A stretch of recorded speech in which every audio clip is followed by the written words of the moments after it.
we believe. Can you please get Katie to contact one of us ASAP? And you reply, question mark, question mark. And then a little bit later, I'm not with Katie. Well, that was true. And then a little bit later, she says, all I need to know is when she left you. And your response is, Hun, honestly, I have no idea. She's got a taxi ages ago, literally hours. And then you write, I tried calling her, phone is off. And then you write, her battery died before she left. I would have thought she was home by now. And then when she says, well, we're trying to track her down, and your response, the last thing that you write is, fair enough, keep me updated. So trying to give the impression, Carl, that you have no idea where she is. Your mum says that you told her, I've killed her, Mum. Is that true? Can you imagine her reaction? And she questions that, and you say, no, Mum, honestly, I've killed her, I'm a monster. Is that what you believe? You're a monster? And why do you think that? What's going on in your head? What makes you think you're a monster? Was it not an accident? Was it an accident? And you say to her, don't cry over me, I'm a monster, I'm a psychopath. Is that how you describe yourself? And why? It was Christmas Eve morning, 2015. At Theobald's Park Hotel in Hertfordshire, the world was waking up slowly. The way it does on holidays, unhurried, soft around the edges. The smell of a cooked breakfast drifting through the corridors. The sound of staff moving quietly between rooms. Outside, the grounds were still and cold, the kind of English winter morning that feels almost peaceful. And in the hotel restaurant, a man sat down and ordered a full English breakfast. He looked at the menu, he made his choice. He waited for his food. He ate it calmly, every single bite. Earlier that same morning, the same man had been captured on the hotel's CCTV system, walking the hotel's resident dog through the grounds. He moved without urgency, without distress. He looked like a man with nothing on his mind, just a quiet walk on a quiet morning, the kind of thing you do when you're staying somewhere nice and have nowhere to be. He was not a man in shock. He was not a man in grief. He was not a man processing something unbearable. He was a man who had already decided that what happened the night before was simply something that had happened. Filed away, done with. Upstairs, in a hotel room on the floor above, Katy Lock was dead. She was 23 years old, a teacher, a woman who had volunteered at the London Olympics, a trained kayak instructor, a woman described by every single person who knew her, her colleagues, her students, her friends, her family, as the light of the room. She had done everything right the night before, everything. She had told her friends where she was going. She had sent them photos of the man she was meeting. She had checked in during the evening to let people know she was okay. She had followed every piece of advice that women are given about meeting strangers. She had even paid for the taxi. The man who had eaten breakfast and walked the dog had killed her. His name was Carl Langdell. And the most horrifying part of this story, the part that should stay with you long after this video ends, is not just what he did. It is how many people already knew what he was capable of, and how completely, systematically they failed to act. To understand why Katy Lock's case matters, why it is not just a tragedy but an indictment, you need to understand who she was, not as a victim, as a person. Katy was 23 years old and already living a life that most people twice her age would be proud of. She was a history and politics teacher at Cardinal Pole Catholic School in Hackney, East London. If you know Hackney, you know it is not an easy place to teach. It is a community with real complexity, real need, real young people who require real engagement, not just someone standing at the front of a classroom going through the motions. Katy was not that kind of teacher. She was the kind that students remembered, the kind that colleagues leaned on, the kind that made a school feel like it was doing what schools are supposed to do. 3 years before her death, in the summer of 2012, Katy had been a games maker at the London Olympics. If you were in London that summer, or if you watched it on television and felt the extraordinary warmth that radiated from those games, you will remember the volunteers. The ones in the purple and red uniforms who seemed genuinely, impossibly happy to be there, who gave directions with a smile and waved and cheered and made the whole event feel like something the city was doing together. Katy was one of those people. She gave her time, her energy, her warmth to an event that belonged to everyone. That is the kind of person she was. She was also an athlete, a trained kayak instructor, someone who understood discipline, who pushed her body, who found joy in physical challenge. Not the kind of person who drifted through life, the kind who showed up and committed. Her family described her as the light of the room. And when family members say that about someone they have lost, it can sometimes sound like the kind of thing you say because you are grieving and every word feels insufficient. But in Katie's case, person after person, people who knew her in different contexts, at different points in her life, said the same thing independently. Responsible, present, someone who made the people around her feel seen, and she was sensible. That word sensible matters enormously in this story, because Katy Lock did not take risks carelessly. She was not naive, she was not reckless. When she agreed to meet someone from a dating app, she followed the safety advice. All of it. She told friends where she was going. She sent photos of the man she was meeting. She checked in during the evening. She chose a busy public location for the first meeting. She did everything right, and it still was not enough.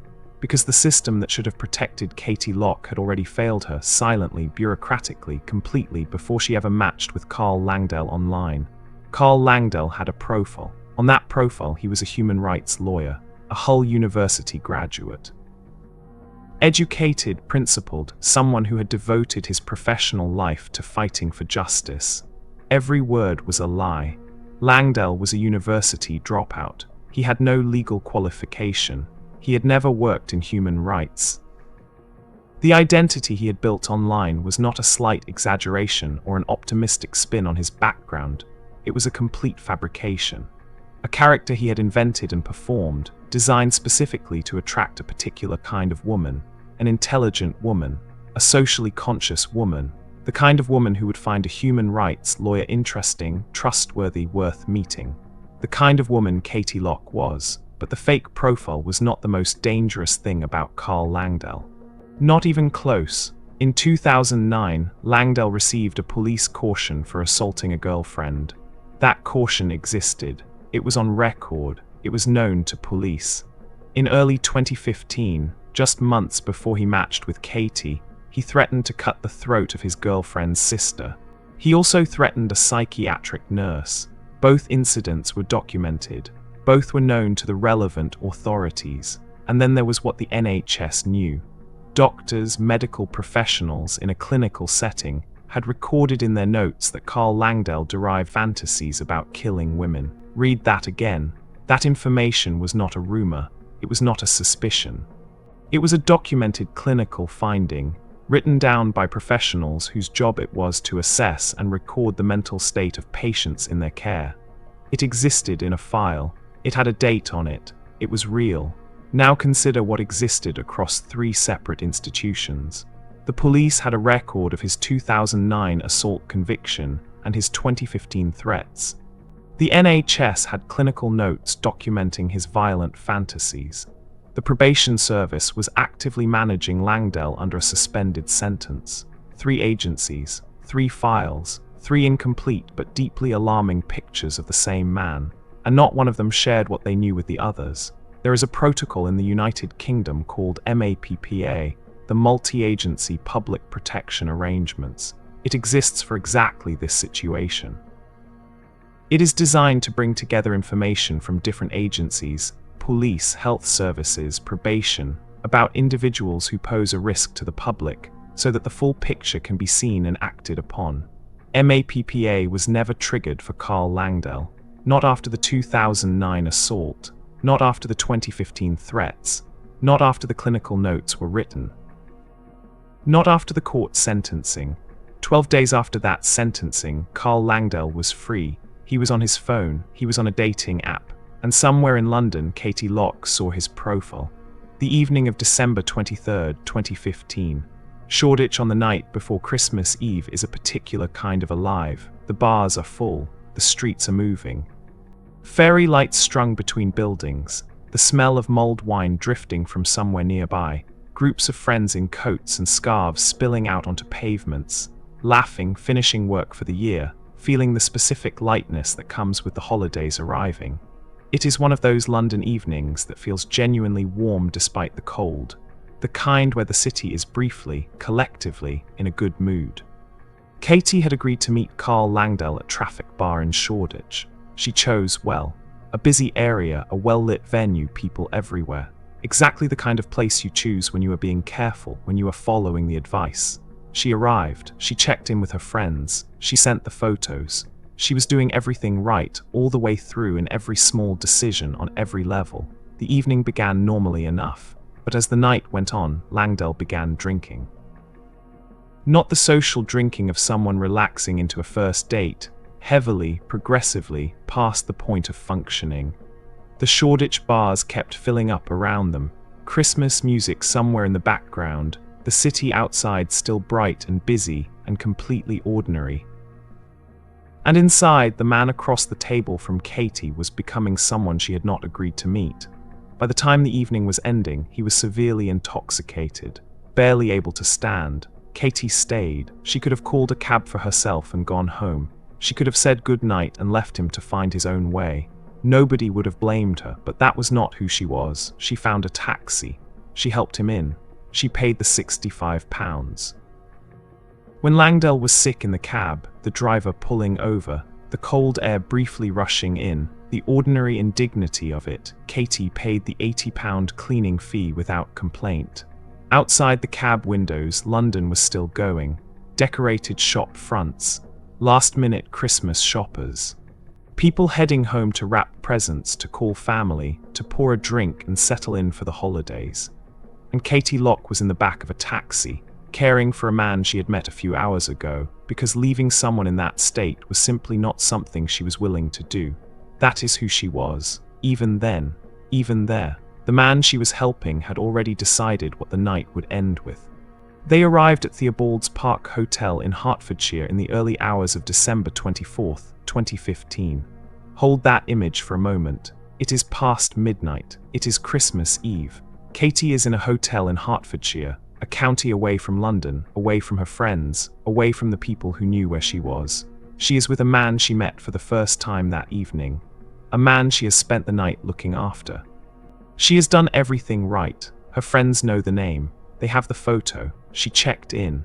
And she is completely alone with a man whose medical files she had no way of accessing, no way of knowing existed, contained documented fantasies about killing women.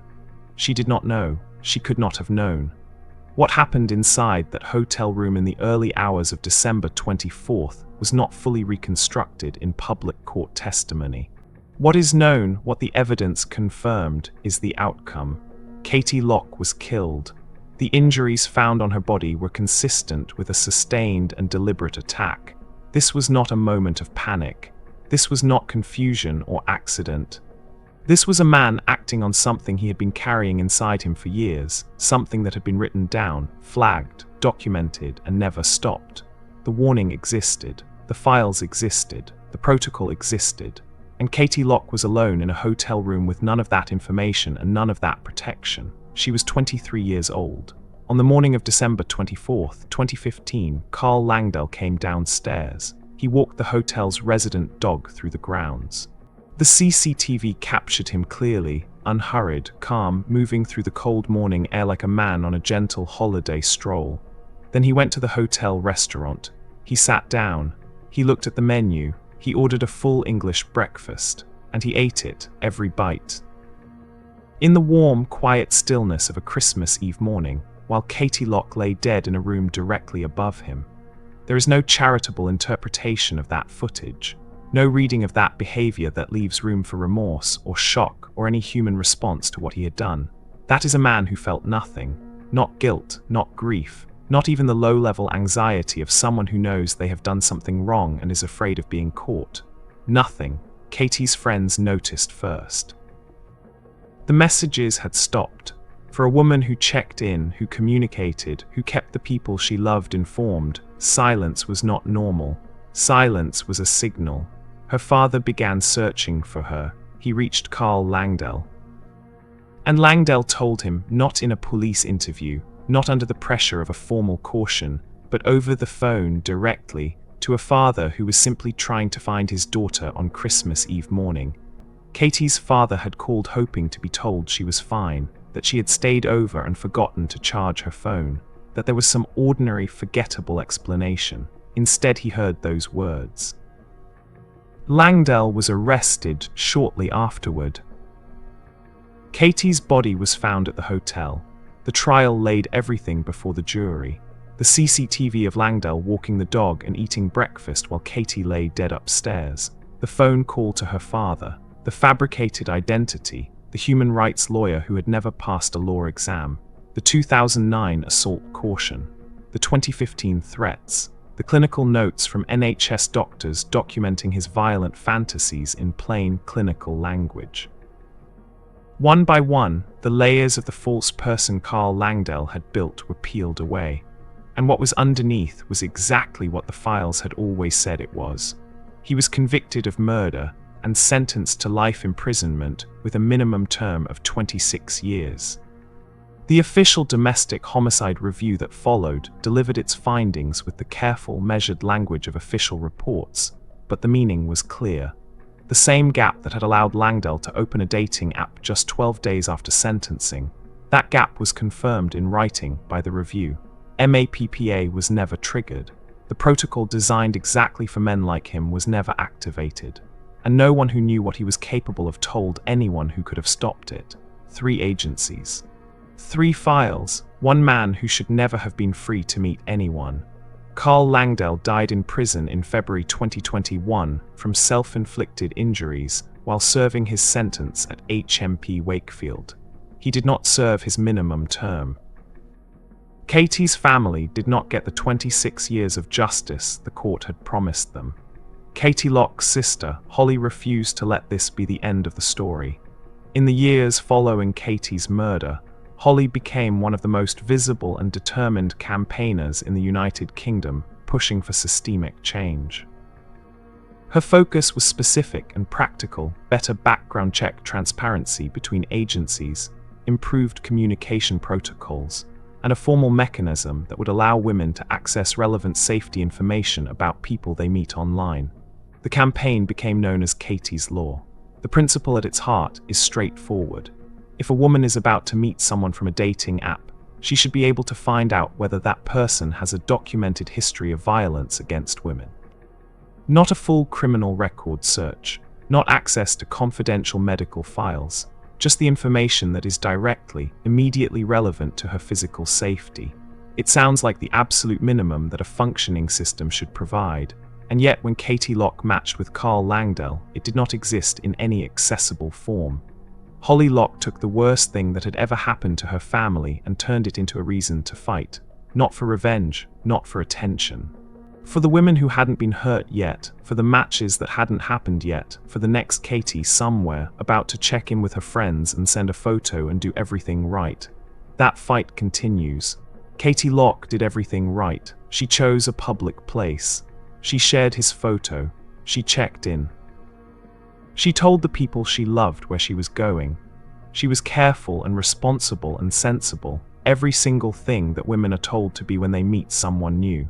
And the man she met had a documented history of violence, a clinical record of violent fantasies, an active suspended sentence.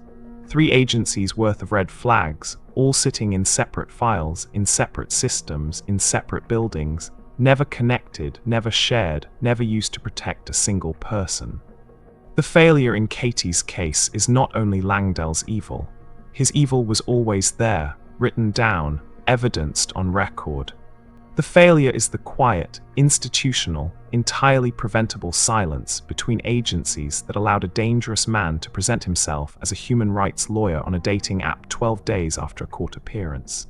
Katie paid for that silence at 23 years old. She had already given her summer to the London Olympics. She was already shaping the minds and futures of young people in Hackney. She was already, at 23, a person who made the world around her measurably better. Think about what the next 50 years of that life might have looked like. Holly Lock is still fighting. The campaign is still alive. And the very least the rest of us can do is know Katie's name and understand clearly, precisely, without looking away, exactly how and why the system failed her. Because until the system changes, the files will keep sitting in separate rooms, and women will keep meeting strangers who smile and lie and eat breakfast the morning after.